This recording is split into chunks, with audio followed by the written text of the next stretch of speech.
Bueno, en anatomía, primero vamos a explicar qué es el músculo del bíceps. Es el que podemos ver aquí en la imagen. Como podemos ver, es un músculo alargado de forma fusiforme, ya que en sus extremos es más delgado que al centro. En su situación, es anterior a los músculos coracobraquial y al braquial, y el trayecto pues va desde la escápula hasta el extremo superior del radio, como podemos ver, compuesto por una cabeza corta, que en este caso es esta, y una cabeza larga, que la podemos ver lateral. Bueno, ahora sus inserciones. Pues estas van a ser importantes porque van a tener que ver ahorita en la clasificación de la rotura. Bueno, tenemos las inserciones proximales, que son estas. La cabeza corta se va a insertar a la apófisis coracoides de la escápula, como se puede ver aquí, mientras que la cabeza larga va a estar insertada en el rodete glenoidea, creo que sí se alcanza a ver, y así como en el reborde de la cavidad glenoidea de la escápula. Mientras que en su inserción distal, pues estas dos cabezas se van a unir y para llegar a insertarse hasta la mitad posterior de la tuberosidad del radio, como se ve aquí. Tiene una irrigación por las arterias bicipitales y una inervación del nervio músculo cutáneo. Funciones. Entre sus funciones tenemos la flexión y supinación del codo, que están aquí, la antepulsión del hombro, y así como la abducción y la aducción del hombro. Estas son más secundarias y la principal es la de flexión y supinación del codo. Epidemiología. Muy bien. Se habla que del 100% de las rupturas del tendón del bíceps, 96% se va a dar en el tendón proximal, específicamente en la cabeza larga del bíceps, mientras que del 3 al 10 ocurre a nivel distal. Va a afectar principalmente a hombres entre mayores de 30 años y entre las edades de 40 a 50 años. Y es muy raro en mujeres. Afecta a la extremidad dominante, pues en este caso si eres diestro o zurdo. Y se habla que en la última década se ha incrementado hasta un 10% la incidencia. Se habla que es por el aumento del consumo de tabaco o así como el aumento de uso de corticosteroides. Y está asociado a ejercicios de fuerza, pero también a enfermedades crónicas como diabetes, hipertensión y así como otras enfermedades autoinmunes como el lupus eritematoso sistémico. Bueno, entre los factores de riesgo, como ya mencioné, tenemos a la edad, que se va a presentar sobre todo en hombres de 30 años de edad o más. Igual el tabaquismo, ya que se cree que afecta la fuerza y la calidad del tendón. La sobrecarga, realizar deportes donde haya mucho contacto, así como pesas, escalada, natación, y también la medicación de antibióticos, anabolizantes, estatina y corticosteroides. Se habla que el uso de corticosteroides se va a relacionar con el aumento de la debilidad muscular y tendinosa. Bueno, ¿cuál va a ser el mecanismo de la lesión? Principalmente va a ocurrir cuando haya una contracción excéntrica brusca al someter al codo flexionado a 90 grados y el antebrazo supinado, cuando haya una extensión súbita y no anticipada, así como una flexión brusca y contraída. Sí, bueno, si se lo imaginan, esto puede principalmente suceder en deportistas, ¿no? Al cargar una pesa, no aguantan y pues el brazo que está flexionado, pues cae en extensión y ahí se produce lo que es la rotura. Ahora tenemos la clasificación. Tenemos una parcial y total. La total, bueno, la parcial es cuando algunas fibras todavía del tendón se encuentran unidas, mientras que la total es que está completamente roto, como aquí se puede ver, el tendón de un extremo a otro. Y la proximal y distal, que esta pues se va a clasificar de acuerdo a las inserciones que ya mencioné. Proximales pues van a ser la de la cabeza larga y la cabeza corta, respectivamente, y así como la distal ya va a ser la unión al radio. Las más comunes son las proximales y, como ya mencioné, sobre todo de la cabeza larga del bíceps. Ok, aquí tenemos a fondo. En las parciales, pues no se va a cortar completamente el tendón y van a permanecer algunas fibras unidas. Y en la total, como aquí se puede ver, la rotura divide completamente al tendón en dos partes y pues quedan alejados uno del otro. Y la otra clasificación, la proximal, pues o el 1% va a afectar a la cabeza corta, que sería de este lado, y el 96% va a afectar a la cabeza larga. Como ya mencioné, más común en la cabeza larga, aunque si se presenta una rotura de la cabeza larga, es muy posible que se pueda seguir utilizando el músculo. Y también están asociadas a lesiones anteroposteriores del reborde superior del labrum glenoideo, ya que ahí pues se encuentra insertado el tendón. Y ya si hay una lesión de este tipo, pues también va a haber una rotura del tendón, aunque depende de la clasificación de estas lesiones, pero no me voy a meter a eso porque también es un poco extenso.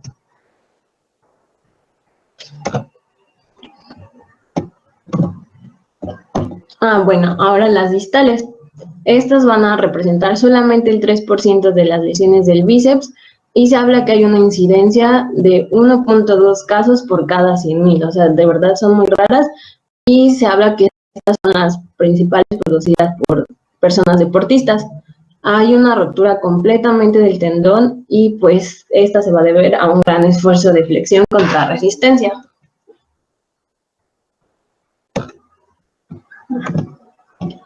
Ahora presentación clínica. Pues el paciente va a referir un dolor repentino que sí puede llegar a ser muy molesto cuando es agudo y cuando es crónico a veces no. Hay equimosis, puede ser en el codo o en el hombro, dependiendo de dónde haya sido la rotura. La sensación de debilidad en el miembro. También va a haber una dificultad para realizar una pronación y supinación de todo el antebrazo. Puede haber calambres en el brazo e incluso el paciente puede referir que escuchó como un chasquido al presentarse esta rotura muscular. Entonces, pues es importante preguntarle al paciente. Y algo característico de esta lesión es el conocido brazo de Popeye. ¿A qué se debe esto? Pues es una masa muscular en el brazo, pues a la retracción distal del músculo bíceps. Entonces, pues al haber una rotura, como digamos se suelta y pues queda todo acumulado en cierta área del brazo. El diagnóstico. Vamos a tener la evaluación clínica es lo principal que se debe hacer en estos pacientes, ya que con esto es fácil darnos cuenta si es una rotura, y el ultrasonido y la resonancia magnética ya sería más específico para confirmar el diagnóstico y para ver si es una rotura parcial o es una rotura completa. La evaluación clínica.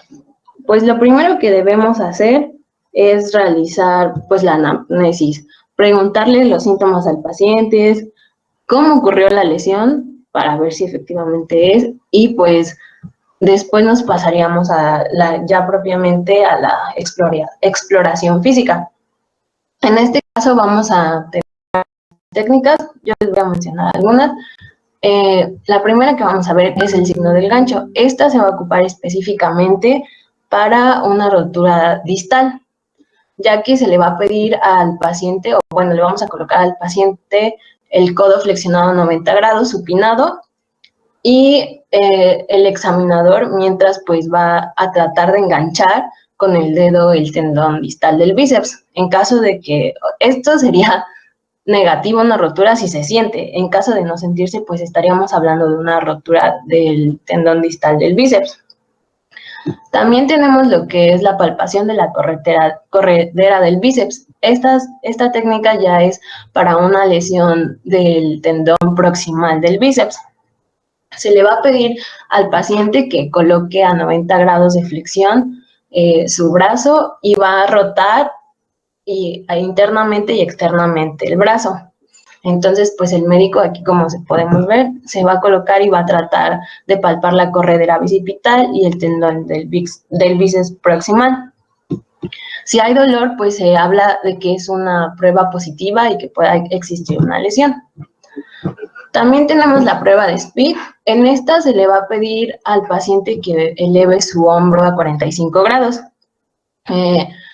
El antebrazo debe estar en supinación y el examinador pues va a ejercer una fuerza hacia abajo. El paciente debe resistir esta fuerza y en caso de que se debe realizar con los dos brazos, y en caso de que él diga que en alguno siente dolor, pues esto también sería positivo para una lesión. También tenemos la prueba de Jerson. En esta, pues el paciente va a tener su hombro al costado del cuerpo, igual el codo va a estar flexionado a 90 grados y el antebrazo va a estar en completa pronación. Se le va a pedir al paciente que realice una supinación del antebrazo mientras que el doctor pues va a estar intentando realizar una fuerza contraria a esta. Y en caso igual de que haya dolor, pues sería una prueba positiva. Además de estas pruebas, también tenemos otra como la de prueba de gancho, que es como si el paciente hiciera un gancho de tipo de box y el examinador pues va a oponer una fuerza. Si igual hay dolor, pues es que es positiva. Ahora sigamos con las pruebas. Tenemos la ecografía. En esta pues vamos a ver principalmente las roturas completas del bíceps, ya que se va a mostrar el extremo libre retraído del tendón del bíceps. Y la resonancia magnética pues va a ser un poco más específica para mostrar roturas parciales y completas, ya que tiene mejores imágenes de los tejidos blandos. El tratamiento. Tenemos primero el no quirúrgico. Este va a estar indicado principalmente en pacientes que no sean inactivos, que no realicen alguna actividad física, y en las personas de edad avanzada. ¿Qué se debe hacer? Pues descansar. El médico puede recomendar la utilización de cabestrillo unos días, 3, 4 o hasta semanas, así como evitar cargar objetos pesados o realizar la actividad que te causó la lesión. También se habla del uso de AINES como ibuprofeno, naproxeno, y ya cuando pues no exista tanto dolor, se debe acudir a la terapia física pues para mejorar la movilidad del brazo.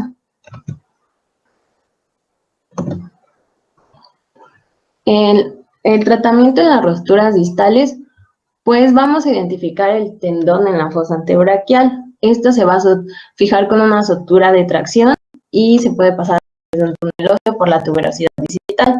Hay diferentes técnicas, entre las que tenemos la sutura transósea, los tornillos bioabsorbibles, los botones metálicos o endobottom, anclas metálicas y el anclaje tipo METIC.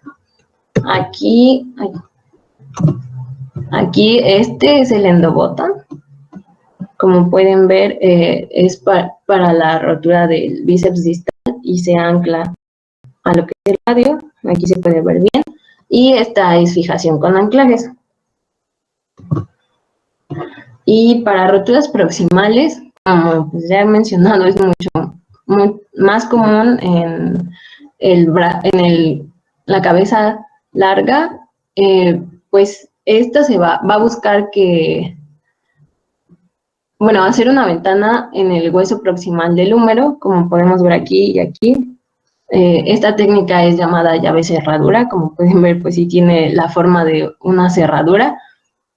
Se debe hacer un muñón en la parte final del tendón que se ha roto, como pueden ver, la inserción es hasta acá, pero pues muchas veces se rompe aquí o acá, entonces pues se debe cortar hasta donde lo queremos fijar, y entonces pues se va a pasar por la parte grande de la ventana y de ahí lo vamos a descender y ahí lo vamos a fijar.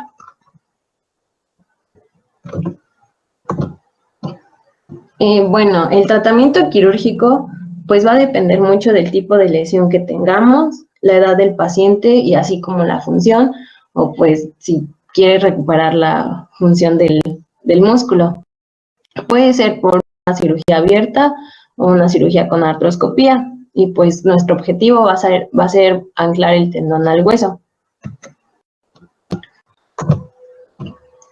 Entre las opciones que tenemos es el desbridamiento, que va a ser la resección del tejido inflamado dañado, la descompresión, o sea, la liberación del tendón comprimido en su trayecto, la tenodesis, que va a ser la resección de la zona dañada del tendón y su posterior sutura de su extremo proximal, la tenotomía, que va a ser la sección del tendón en su origen, y la reinserción, o sea, vamos a reinsertar el tendón pues a donde debería ir. Aquí tenemos un ejemplo de tenodesis. Como podemos ver, aquí hay una rotura de la cabeza larga del bíceps.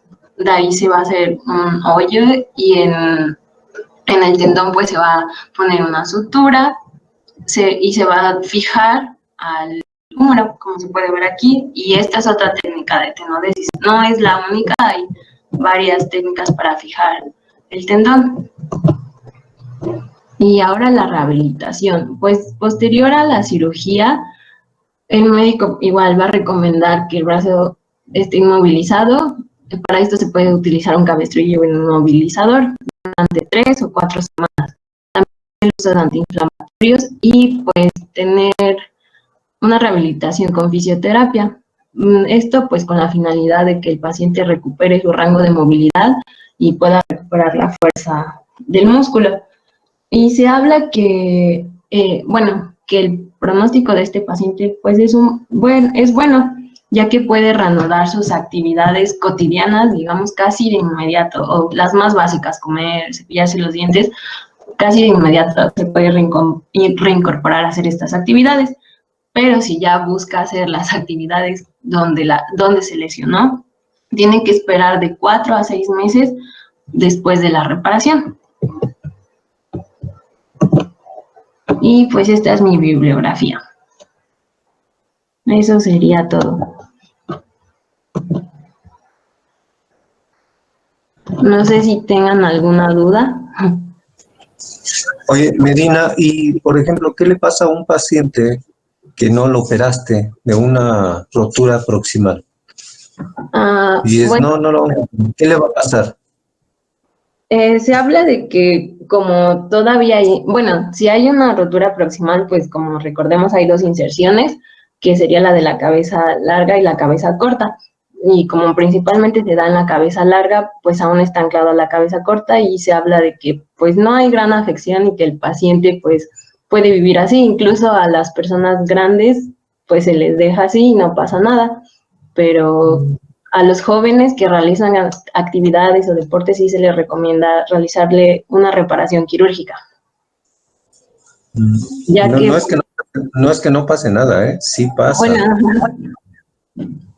Ajá, sí pasa, pero digamos que todavía con la inserción de la otra cabeza, pues puede seguir cumpliendo hasta cierto punto su función del músculo. O sea, no va a poder realizar todas sus actividades, pero se tiene que evaluar Oropesa, ¿qué función tiene el bíceps? Dijimos que tenía la función de la flexión y también la compañera mencionó la Mire, en la oficina de aquí junto está la coordinación de urgencias, ahí pregunte. Principalmente, ¿no? Flexión. ¿Qué no te oí? Es que hablaste muy quedito. Flexión. Ajá. A ver, por ahí. Becerra Morales. Por aquí, por Doc.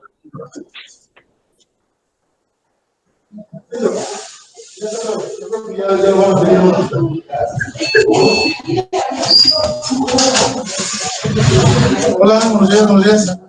Ya está todo. Buenos días. ¿Qué pasó?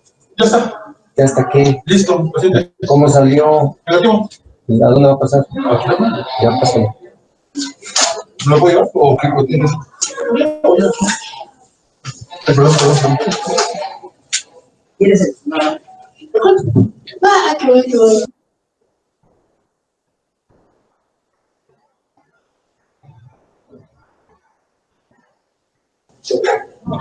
Tiene que ver con la función del bíceps. Y la función del bíceps son 2. Flexión y pronación. Pronación cuando está la mano en supinación. Ahora, si se rompe una porción, por lo general es la porción larga, su acción de flexión se va a ver afectada, pero el paciente sí va a poder flexionar el codo. ¿Por qué?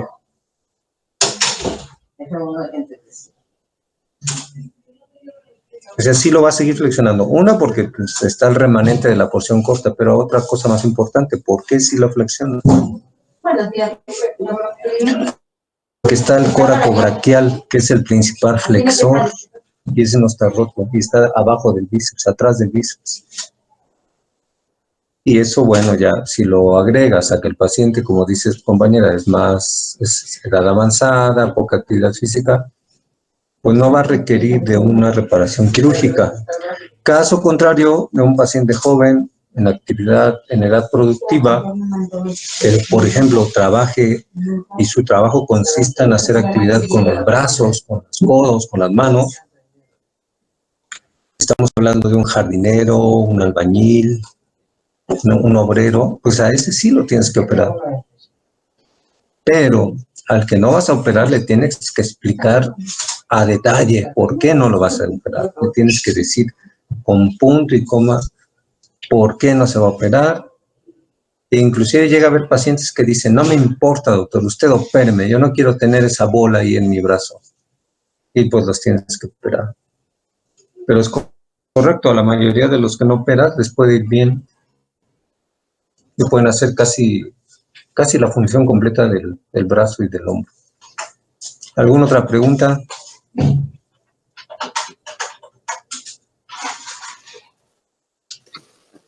Doctor, ¿cuánto tiempo puede pasar un paciente joven sin alguna operación?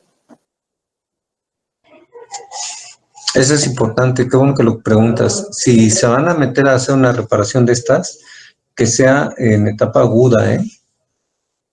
Si un paciente llega después de 2 años, mejor ya no le hagas nada.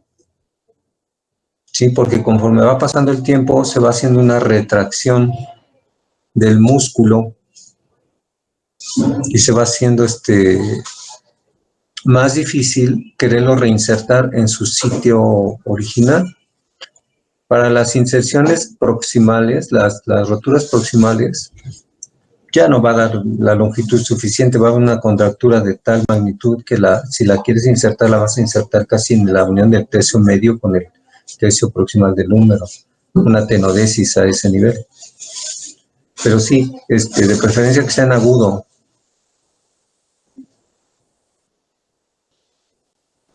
Gracias, doctor.